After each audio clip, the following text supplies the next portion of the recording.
We are lucky to have this rare footage of the master taken from a Nigel Brooks interview in 2004.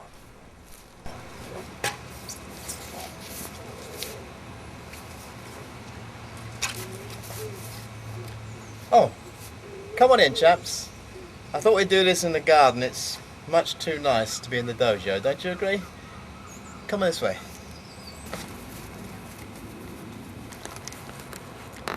I see that you keep up with your weapons training. Yes, I'm an expert in Reiki, and I have studied it for many years.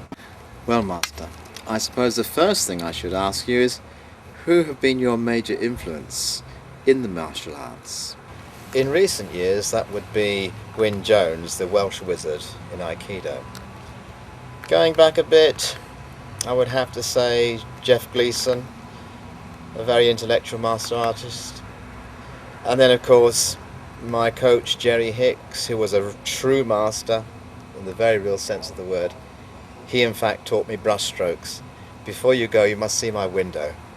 There's hardly a streak to be seen. I'm quite proud of that. Of course, one of the earlier influences would have been my dear father, who taught me the family secret arts. I well remember his last words to me, which was something like,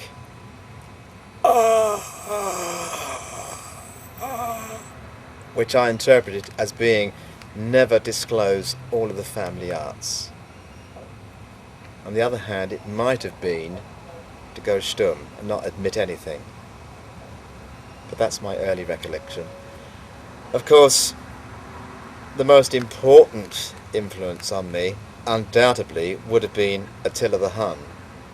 In fact, I was one of the few people that were allowed to call him out. Master, one of the most intriguing aspects of your martial art is how do you get such effortless power? Are you willing to illuminate us on that? Yes, I am prepared to cast some light on that matter, although I doubt if the world is quite ready for it. I will in fact show you some of my special chi exercises before you leave. Now, Master, although you are the most renowned martial artist alive today, very little is known of your personal life. I wonder if you would care to discuss this topic.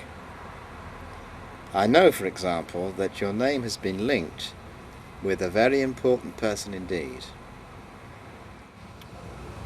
No, I'm sorry.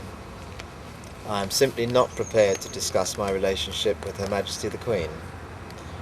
Except to say that in the late 1990s, security at Buckingham Palace was lax, until my timely intervention, but I think you'll find it's much improved now.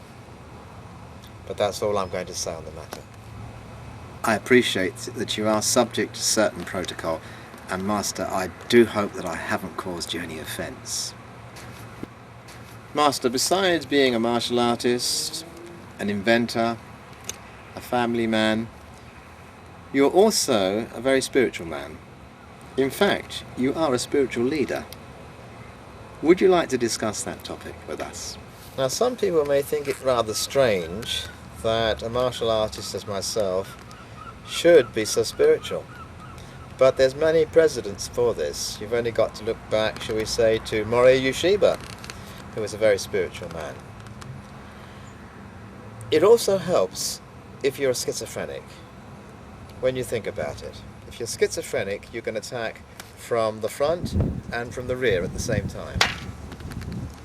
I'm currently trizophrenic, which means that I can attack from the front, from the rear, and either side.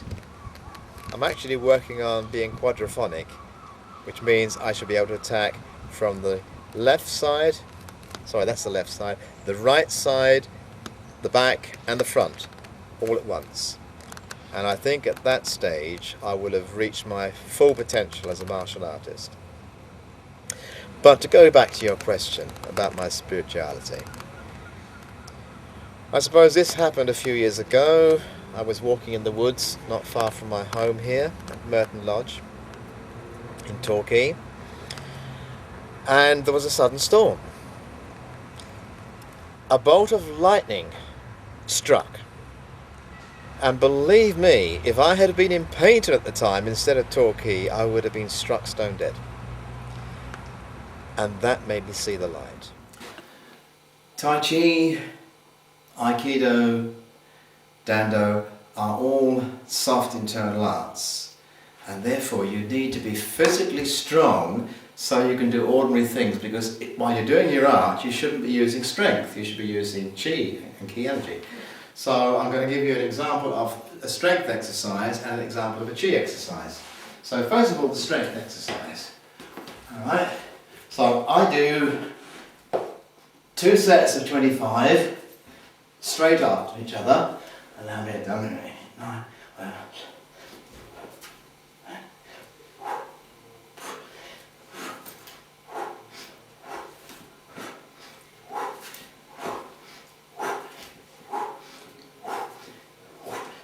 So I do those and dips, and then I straight away do another set. I won't bore you by going through the whole lot, but it's immediately for the arms. The legs you're using all the time. You're using the legs to walk. So, you should do the same number of dips as you do chins. And I do, as I say, I do 50 straight off. 25, 25. And now an example of a chi exercise to develop your mind. So, now I'm going to do a few one-fingered chins. Okay, but these are key exercises.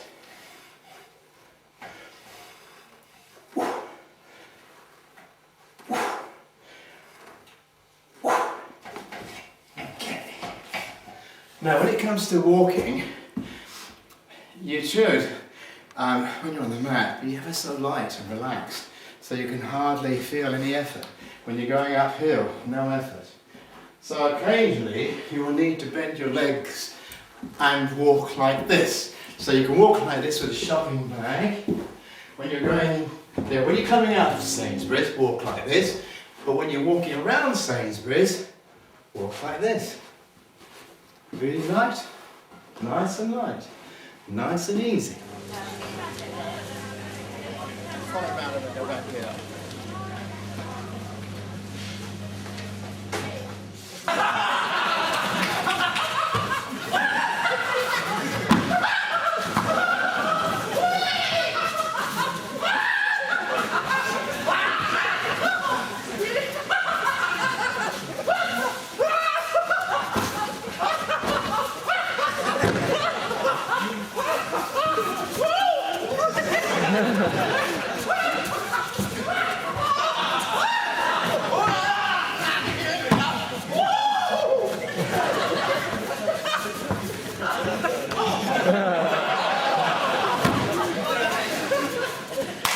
ha.